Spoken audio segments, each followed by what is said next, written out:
I'm so glad award season is over and we can get back to normal for a while. The weather is warming up and spirits are high, so it's time to get into another Everything I Watched. I'll have my top five as usual. Make sure you tell me what you watched in the comments. I will be getting to requests next week, I promise. Guys, do me a solid like and subscribe. Hype the video if you got some left. And let's get into everything I watched in March. Jewel of the Nile, 1985, directed by Louis Teague. Well, this was not Romance in the Stone, I'll tell you what. And, the Robert Zemeckis influence was definitely missing here. This movie was a terrible sequel. I would not suggest this. You can stop at Romance in the Stone. I'm going to give Jewel of the Nile a 6 out of 10. Mastermind, 2025, directed by Kelly Reichardt. I have an interesting relationship with this director because she is very hit or miss for me. And this one was mostly a hit. And this is probably the most middle ground movie I have with her. I did enjoy this film because I really like Josh O'Connor. He is a great actor, and he has silently been killing the game the last few years. But this movie is about a guy who commits an art heist, and he's kind of smart, but he's mostly dumb. But the way the story is told is very interesting. I can't say this for everyone, but it was a good watch. I'm going to give Mastermind a 7.3 out of 10. All right, our first top five of the month, Best in Show 2000, directed by Christopher Guest. How I never seen this movie. Oh, I'm so frustrated I didn't see this until now. This movie was fantastic. I have not laughed this hard at a movie in a long time. I love mockumentaries of things that I have zero interest in, and dog shows I have no interest in, but I know there are people exactly like the people you see in this movie, and that is what makes it so good. All the performances, outstanding. Parker Posey, Jennifer Coolidge. Oh, my God, the guy who played the announcer, why is his name? Fred Willard. Oh my Lord. He was the fun, bro. He had me literally crying at a couple scenes. Guys, this movie is fantastic. If you haven't seen it, I would highly recommend it. I am going to give Best in Show a 9.6 out of 10. The Burbs, 1989, directed by Joe Dante. Another one of them weird Tom Hanks 80s movies. They're very hit or miss too. This movie was a miss for me. It's one of those movies where you got a bunch of neighbors who have too much time on their hands and they're watching what other people do. And of course, there's weirdness going on, very Rear Window-esque. But this is not, it's not done well. I just wasn't a fan. I wouldn't suggest this to you. You can leave this one an 89. I am going to give The Burbs a 5.4 out of 10. The next top five of the month, A Special Day, 1977, directed by Ettore Scola. An Italian film starring two Italian legends. We got the great my man Marcello, who has been in so many damn movies, and Sophia Loren, two Italian legends. This movie was absolutely fantastic about a middle-aged woman who is struggling with the housewife family life, and a man who has a secret who just needs a friend. And I'm telling you, this movie will make your day special. Couldn't suggest this more. I am going to give A Special Day a perfect 10 out of 10. Serial Mom, 1994, directed by John Waters. In a down month, this movie could have made the top five because I had a great time with this. A weird, funny, edgy, quirky movie about a woman just a suburban mom who just can't stop murdering people. And as weird as it sounds, I think this is actually based on a true story. And if you know John Waters, you know what to expect. I can't say this for everyone, but I had a great time with it. I'm going to give Serial Mom an 8.5 out of 10. Les Marges, 1976, directed by Walery Borowicz. Very Polish name, I'm sorry. This movie was weird. It's a French movie by a Polish director about this dude who has a perfect wife, perfect everything, and he goes and cheats on said wife with um a uh S worker. I don't know. This movie was weird. There was a lot of stuff in it I didn't get. Yeah. But I will say, it had a couple of cool scenes that I did like, and it has some nice. The filmmaking techniques were there, but the story was just way off. Whatever. I'm going to give Les Marges a 5.8 out of 10. Velvet Goldmine, 1998, directed by Todd Haynes. I went into this with high hopes. Thought I was gonna love this movie. Great cast: Ewan McGregor, Toni Collette, my boy Christian Bale. Y'all know that's my dude. This movie was just like, I don't know. It didn't pick up for me until like 45 minutes in, and I love all the music. The music is fantastic. The costumes, everything works except the story. I don't know, felt a little too familiar. I'm going to give Velvet Goldmine a 6.3 out of 10. For Your Consideration, 2006, directed by Christopher Guest. I had to watch another one of this guy's mockumentaries, and award season was right here, so why not watch a movie about award season? For Your Consideration is a film about this fake movie being made, and there's possible buzz that some people in it may be getting some Oscar attention, and they lose their damn minds over it. And it's a great time. It's hilarious. All the same players from Best in Show. Christopher Guest, I mean, this is his style, I guess. I don't know where I've been. Yes, you can slap me across the head because I missed the boat on this guy. I mean, I know him as an actor from like, what was he in fucking like Princess Bride or something? But damn, I didn't know he was making movies like this. I'm going to give For Your Consideration an 8 out of 10. Legends of the Guardians, 2010, directed by Zack Snyder. This is that movie where the owls are fighting with armor and stuff. This movie was actually pretty good. I was shocked. Pretty deep, pretty dark, but for Zack Snyder, I guess I should have went in with that kind of mindset. I thought this movie was a fun time. It's a typical old timey story where brothers turn on each other, and one ends up drinking the Kool-Aid of the bad guy, whatever. But it's a fun time. It's a good animated movie. I had fun with it. I'm going to give Legends of the Guardians an 8 out of 10. Igor, 2008, directed by Tony Leondis. Igor was decent. It was okay. Not a bad little dark, edgy little animated film.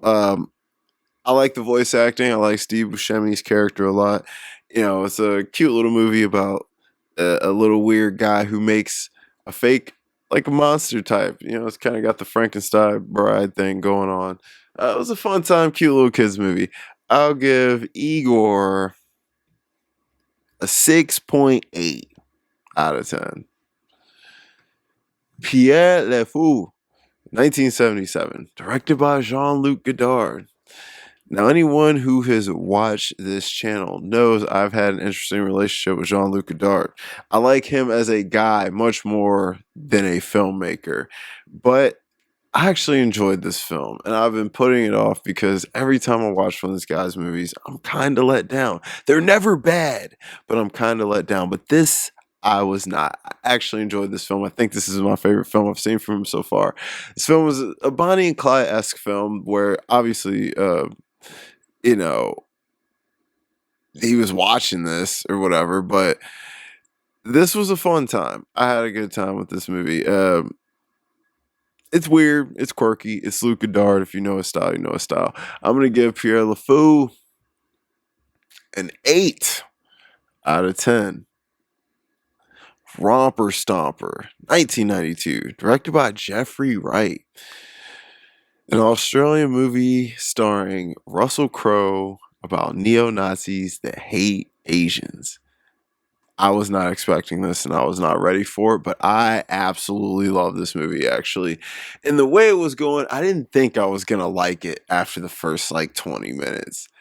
But then it grabbed me and it kept me, and the ending was freaking nuts.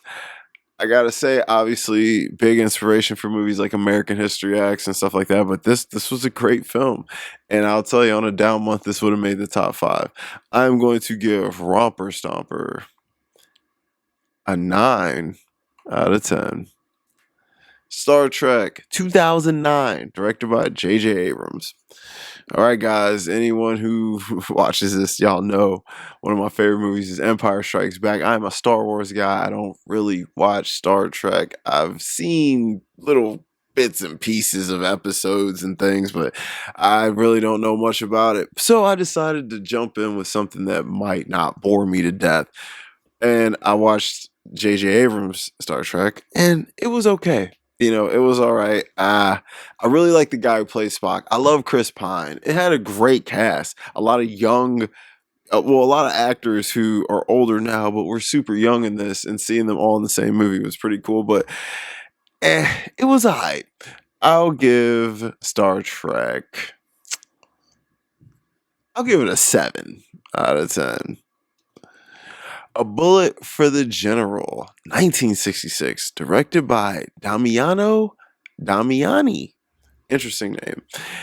This was a Western that I actually really loved. And I loved it because the ending was so satisfying. And it's one of those movies where the whole time you really don't know how to feel about any of the characters in it. And then it all clicks for you at once. And then once the thing happens, you are so satisfied. This movie is action packed. It's got an interesting story about an American who ends up working with some Mexicans to do something. But of course, the American has a hidden agenda. And that makes for a very interesting tale. I actually love this movie. And like I said, this was a tough month, but on a down month, this would have made my top 5 probably. I'm going to give A Bullet for the General an 8.7 out of 10. Is This Thing On? 2025, directed by Bradley Cooper. I'm actually very shocked this movie didn't get more recognition at award season and stuff, because I actually thought this movie was very well acted on Will Arnett's part. He played the hell out of this role. This was a great role. And he showed a side and a vulnerability that I think is rare in movies these days and roles these days. And we typically know him for his comedy work. And this was a comedy role, but it wasn't. And Laura Dern, of course, is absolutely amazing as always. Love that woman. Bradley Cooper is a director. He is a director, more than an actor at this point. Like, obviously, he's a great actor. We know that. But I really like him as a director a lot. I really, really do. And even though I wasn't a fan of Maestro, you can see the master behind the camera still knows what's going on, even if the result wasn't there. But I'm sorry, he hit hard for me on this, and he hit hard for me on A Star Is Born. I think this guy has a big future in directing. I had a great time with this movie. I think this, like I said, on a down month, this could have also been in the top 5. I'm going to give Is This Thing On an 8.6 out of 10. Primate, 2025, directed by Johannes Roberts. Yeah, man, an overhyped horror movie that I don't know why people were talking about at all. I thought this movie was terrible. Uh, I mean, the effects were good. I think they did a great job with the effects, but I was not scared at all. This monkey didn't scare me. I was like, listen, these people are dumb. I'm going to give Primate a 5.8 out of 10. Next, top five of the month, and probably a controversial one, Wuthering Heights, 2025, directed by Emerald Fennell. I'm a huge fan of this director. This woman has made some of the most interesting films of the last few years, like between Saltburn, A Promising Young Woman, and now this. I am a big fan. She's just weird in all the right ways for me. And I never read this book, so I'm sorry. I know I'm probably not one to judge, but actually, maybe I am one to judge because this is about film here. This is not a book channel. So, coming from a film standpoint, I love this movie. It has so much style, so much flavor. Are the leads too old to be playing who they're playing? Yes. Is it a little over the top and silly at parts? Yes. But are you entertained as hell? Yes. I was very entertained by this movie. It looks amazing. The score and soundtrack slaps hard. I had fun with the performances. I was just in a mindset when I watched it and I had a great time with it. Is it for everyone? No. But if you're a romance person, I think you will like it. I am going to give Wuthering Heights a 9.2 out of 10. Anaconda, 2025, directed by Tom Gormican. I wanted to really hope this was going to be good and really hope that I could just ignore all the reviews and what people were saying, but I can't. This movie was not good. It's a snake movie with barely any snakes. I mean, the first Anaconda really isn't that good, so I don't even know why I went into this thinking it was going to be much better, but it was not. So I can't suggest this to you. There's better things to watch. I'm going to give Anaconda a 5.8 out of 10. The Bride, 2026, directed by Maggie Gyllenhaal. One of my most anticipated movies of the year. And I must say, I'm not let down, but I was hoping for some more. Did I have a good time with the movie overall? I did. But there was a lot lacking from this movie. And I think a lot of it was just too on the nose, too intentional. I don't think that Maggie let the characters and the story breathe enough in a movie that's over 2 hours. And although I did enjoy the performances of Jessie Buckley and Christian Bale was amazing. So was Jessie Buckley, but I think it was a little overacted. But I had a good time still. But I will say, this is one definitely wait for it to hit streaming. I am going to give The Bride 6.7 out of 10. Rental Family, 2025, directed by Hikari. Man, this on a down month, this could have made the top five. This really could have. I had a great time with this movie, a fun movie starring my man Brendan Fraser about a guy living in Japan who's an actor who ends up taking a job playing stand-ins for people's family members. And obviously, this can get messy because emotions get involved with family. And I thought this movie just had a very good message to say about human nature, family, and the overall experiences we deal with people we love, and how we find love in the weirdest people and find comfort in the weirdest people. And I don't mean weird people as in the people were just people you wouldn't expect.